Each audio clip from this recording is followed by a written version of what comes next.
So welcome दोस्तों, मैं शुभम झा स्वागत करता हूँ आपका इस लेक्चर में। हमने ये चैप्टर ग्रेविटेशन ख़त्म कर दिया है, ठीक है। अब जो हमारा नेक्स्ट चैप्टर है वो है periodic classification of elements. Let's clear do it completely and we will declare कि ये भी ख़त्म हो चुका है। तो दोस्तों चलिए चलते हैं पीरियोडिक क्लासिफिकेशन ऑफ एलिमेंट्स की तरफ।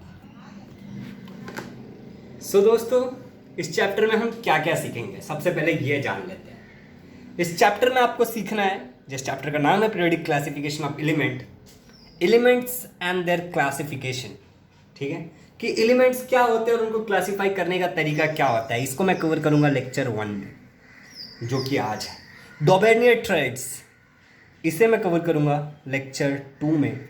न्यूलैंड्स लॉ ऑफ ऑक्टावेव्स को मैं कवर करूंगा लेक्चर 3 में। Mendeleev periodic table lecture 4 and modern periodic table lecture 5 and summary and tricks, ठीक है, इसे मैं कवर करूंगा लेक्चर 6 में। तो कुल मिला के एक हफ्ते में ये चैप्टर ख़त्म हो जाएगा और हर चैप्टर का हर वीडियो का जो ड्यूरेशन होगा वो 15 to 20 मिनट होगा। तो अगर आप देखने जाओ 20 मिनट के हिसाब से तो 2 घंटे में आपको ये चैप्टर पूरा मैं सिखा दूंगा और आपको पूरा का पूरा आ जाएगा और हम बड़े ही इंजॉय करके सीखेंगे। तो चलिए दोस्तों शुरू करते हैं। देखिए इस चैप्टर में सीखने जैसा बहुत कुछ है, ठीक है, आपको काफ़ी कुछ के बारे में सीखने को मिलेगा and there is much more to come. तो दोस्तों सबसे पहले समझते हैं what is mean by periodic, फिर समझते हैं what is mean by classification of, तो आपको पता ही होगा it's a preposition and elements, ठीक है दोस्तों।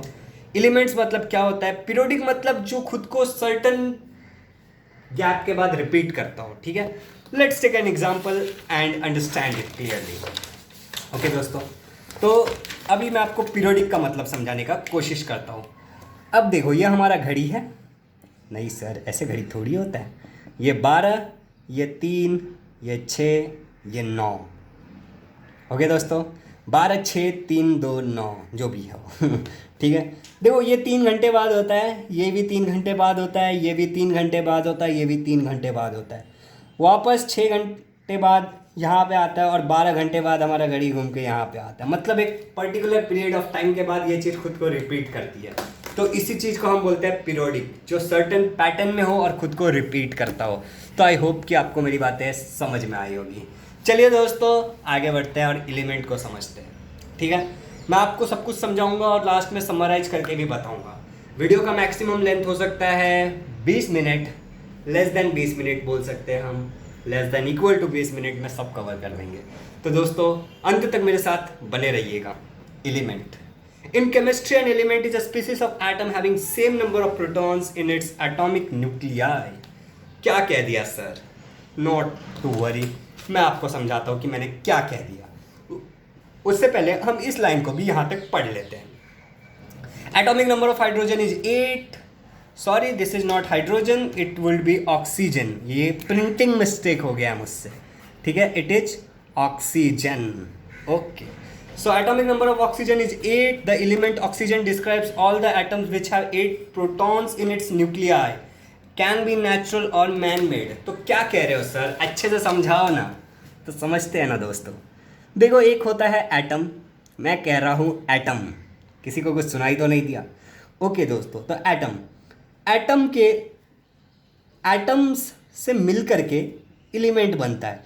तो अगर एक एलिमेंट है, ठीक है, तो उसमें जो भी चीज़ होगा ना वो सब सेम टाइप ऑफ एटम से बने होंगे। अब एक एटम के अंदर 3 चीज़ें हो सकती है, ठीक है। एक होता है इलेक्ट्रॉन, एक होता है प्रोटॉन और एक होता है न्यूट्रॉन, ठीक है। अब एक एटम जो है वो इलेक्ट्रॉन शेयर कर सकता है, किसी से ले सकता है, किसी से दे सकता है, मगर न्यूट्रॉन के साथ ऐसा कुछ नहीं होता एंड प्रोटॉन के साथ भी ऐसा कुछ कंसेप्ट तो मैंने नहीं सुना है, ठीक है। तो देखिए दोस्तों, एक एलिमेंट वो चीज़ है जिसमें सेम काइंड ऑफ एटम होगा, जो सेम उसके न्यूट्रॉन से, जो उसका न्यूक्लियस होगा, ठीक है, उससे बिलोंग करेगा। उसके प्रोटॉन और न्यूट्रॉन सेम चीज़ों से बिलोंग करेंगे। जैसे ये एक एटम का डायग्राम ऐसे होता है, ठीक है, यहाँ पे उसका न्यूक्लियस होता है। तो आई होप कि आपको मेरी बातें समझ में आ गई होगी। तो चलिए दोस्तों आगे चलते हैं। ये तो बड़ा ही बेसिक है, आपको आता ही होगा। चलिए दोस्तों पीरियोडिक मतलब समझते हैं। पीरियोडिक मतलब जो खुद को रिपीट करता है। तो मैंने आपको स्टार्टिंग में पीरियोडिक को अच्छे से समझा दिया था। What is the difference between a molecule of an element and a compound? एक क्वेश्चन है, तो उसका जवाब यह है कि कंपाउंड मतलब होता है कॉम्बिनेशन ऑफ 2 और मोर एलिमेंट्स। जब एक से ज़्यादा एलिमेंट एक दूसरे के साथ कंबाइन होते हैं तो उसे हम कंपाउंड कहते हैं। और molecule is the smallest particle of compound. Compound का सबसे छोटा वाला जो पार्ट होगा उसको हम लोग मॉलिक्यूल कहेंगे। What is smallest particle of an element? Smallest particle of an element is atom. ठीक है, smallest particle of an element is atom. How we can classify element? Element can be classified as metal, non metals, physic and semi metal. इन सबको physical और chemical properties के हिसाब से हम classify करते हैं। मैंने आगे बहुत अच्छी तरीके से लिखा है तो हम उस तरफ बढ़ते हैं। ओके दोस्तों, तो देखिए elements are made up of same type of atom, मैंने आपको समझा दिया है। Let's conclude.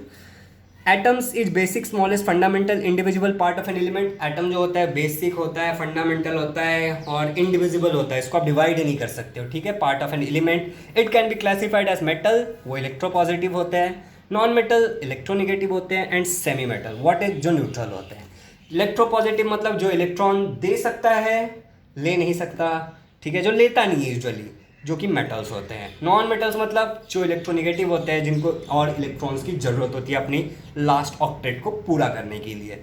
Atoms are made up of protons. Atom किससे बना होता है? प्रोटॉन जो कि पॉजिटिवली चार्ज होता है, इलेक्ट्रॉन जो निगेटिवली चार्ज होता है, न्यूट्रॉन जो न्यूट्रल होता है। मैंने ऐसा कुछ आपको बना के पहले भी दिखाया था एंड आपको ये तो आता ही होगा। ये एक न्यूक्लियस है और ये एक्स्ट्रा न्यूक्लियर पार्ट है जिसको हम लोग बोलते हैं ऑर्बिट्स। इस ऑर्बिट्स में इलेक्ट्रॉन घूम रहे हैं जो निगेटिवली चार्ज है, और इस न्यूक्लियस के अंदर जो है वो प्रोटॉन है और इसके अंदर न्यूट्रॉन है। देखिए ये वाला पार्ट का जो वेट है वो निग्लिजिबल होता है, इसलिए जब हम एटॉमिक मास कैलकुलेट करते हैं तो हम प्रोटॉन और न्यूट्रॉन को ऐड करते हैं। This is a very misconception कि लोग इलेक्ट्रॉन और प्रोटॉन को ऐड कर लेते हैं। You have to always add proton and neutron. Let's understand what is atomic number. Number of electrons और number of protons in an atom of an element. आप number of electron ले लो या फिर नंबर ऑफ प्रोटॉन ले लो, आपको atomic number पता चल जाएगा। इसको हम रिप्रेजेंट करते हैं लेटर Z से। आगे जब भी आप लेटर Z देखो तो आप समझ जाना कि बात चल रही है एटॉमिक नंबर की। अब बात करते हैं एटॉमिक मास की। एटॉमिक मास को रिप्रेजेंट करते हैं हम कैपिटल A से। ये वाला Z भी वैसे कैपिटल ही था। एटॉमिक मास को हम रिप्रेजेंट करते हैं लेटर A से, और इसको कैलकुलेट करने का फॉर्मूला मैंने आपको ऊपर ही बता दिया कि था कि इसमें हम ऐड करते हैं प्रोटॉन और न्यूट्रॉन का मास। ठीक है, तो atomic mass of an element is sum of proton plus neutron. जितने भी प्रोटॉन है और जितने भी न्यूट्रॉन है दोनों को ऐड कर लो, आपको एटॉमिक मास मिल जाएगा दोस्तों। चलिए दोस्तों, तो आपको यहाँ तक समझ में आ ही गया होगा। अब आगे बढ़ते हैं। All about element classification. ठीक है दोस्तों, तो एलिमेंट्स टोटल है 118 elements were founded. Element can be classified and distinguish on based on their properties. Element को क्लासीफाई करने के लिए उनके प्रॉपर्टीज पे हम उसको क्लासीफाई कर सकते हैं। Initially they are classified as metal, non metal and semi metals. ठीक है, इनिशियली उनको हम लोग मेटल, नॉन मेटल और सेमी मेटल को करके क्लासीफाई करते हैं। और एलिमेंट को क्लासीफाई करने के लिए बहुत सारे साइंटिस्ट ने ट्राई किया।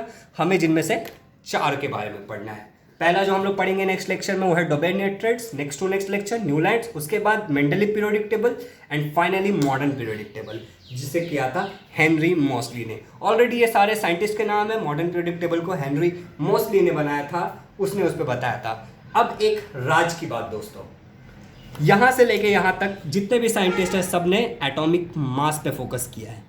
ठीक है, एटॉमिक मास पे फोकस किया था। बस मॉडर्न पीरियोडिक टेबल जिसे हम यूज करते हैं उसको हेनरी ने उस पर एटॉमिक नंबर पे फोकस किया था। तो ये हमेशा याद रखिएगा, इस पर बिल्कुल भी कंफ्यूज नहीं होना है। मॉडर्न पीरियोडिक टेबल के अलावा सब एटॉमिक मास पे डिपेंडेंट है। हम सभी चीज़ों के बारे में एकदम गहराई से बात करने वाले हैं, तो आगे के लेक्चर्स में भी आप मेरे साथ बने रहिएगा दोस्तों। अब तक मैंने आपको सब कुछ बता दिया थ्योरेटिकल नॉलेज, लेकिन मैंने ये नहीं बताया कि नीड ऑफ क्लासिफिकेशन क्या था। ठीक है, मैंने बिल्कुल भी बात नहीं की है नीड ऑफ क्लासिफिकेशन पे। Need of classification. ठीक है दोस्तों, आपने क्लासिफिकेशन ऑफ एनिमल्स पढ़ा होगा 8th स्टैंडर्ड में। ठीक है, 9th में भी आपने ऐसा कुछ पढ़ा होगा, classification of elements, classification of this that. तो what is the need of classification in any case. मैं एक जनरलाइज तरीके से आपको बता रहा हूँ कि नीड ऑफ क्लासिफिकेशन क्या है, एंड इसके बाद हम लोग इस वीडियो को सम अप करेंगे। सपोज करिए कि आप एक लाइब्रेरी में जाते हो। ठीक है, आप एक लाइब्रेरी में जाते हो दोस्तों, और लाइब्रेरी में जाने के बाद आप देखते हो कि जो बुक्स हैं वो इधर उधर बिखरे पड़े हैं। ओके, और आपको चाहिए थी हिस्ट्री की बुक। हिस्ट्री की बुक चाहिए थी आपको। ओके, बड़े फनी तरीके से लिखा है हिस्ट्री। तो आपको हिस्ट्री की बुक चाहिए थी, सारे बुक्स इधर उधर, पॉलिटिकल साइंस, हिस्ट्री, इकोनॉमिक्स, भूगोल, इंसाइक्लोपीडिया, इतिहास, सारे बुक्स इधर उधर पड़े हुए हैं, कोई मैनर में अरेंज नहीं है। अब आपको जो चाहिए वो आप कैसे ढूंढोगे? बड़ा ही हेक्टिक टास्क है, एक एक करके ढूंढना पड़ेगा। लेकिन व्हाट इन केस कि बुक लाइब्रेरी में एक बुक सेल्फ है, मान लेते हैं कि इस लाइब्रेरी में एक बुक सेल्फ है और उस बुक सेल्फ में अलग अलग रैक्स हैं, उसमें भी डिवीजन है और सभी में सभी चीज़ों को अच्छे से रखा हुआ है, ठीक है, कैटेगरीज वाइज। यहाँ पे हिस्ट्री है, यहाँ पे geography, political science, English, maths, encyclopedia, Wikipedia, etcetera etcetera, सब कुछ बहुत ही सही तरीके से अरेंज्ड है। अब ढूंढना बड़ा ही आसान है दोस्तों। कितना आसान है? बड़ा ही आसान है। जाइए उस पर्टिकुलर जगह पे, बुक को उठाइए और निकल लीजिए। तो दोस्तों अब आपको समझ में आ गया होगा कि नीड ऑफ क्लासिफिकेशन क्यों ज़रूरत है, क्लासिफिकेशन की ज़रूरत क्यों होगी। तो इसी ज़रूरत को पूरा करने के लिए हमें ये पूरा चैप्टर पढ़ना है, जिसमें खाली आने वाले समय में हमें 4 कंसेप्ट के बारे में बात करनी है। तो और 4 से 5 वीडियो तक मेरे साथ बने रहने के लिए आपका धन्यवाद। मैं जानता हूँ आप बने रहोगे, इसीलिए मैं एडवांस में आप लोगों को थैंक यू कह रहा हूँ। अगर आप इस चैनल पर नए हो तो इस चैनल को सब्सक्राइब करिए कि आपको इस तरीके के वीडियोस और देखने को मिले, और अपने दोस्तों के साथ भी शेयर करें कि सबका भला हो। ओके दोस्तों, थैंक यू सो मच, आपने मुझे इतना समय दिया।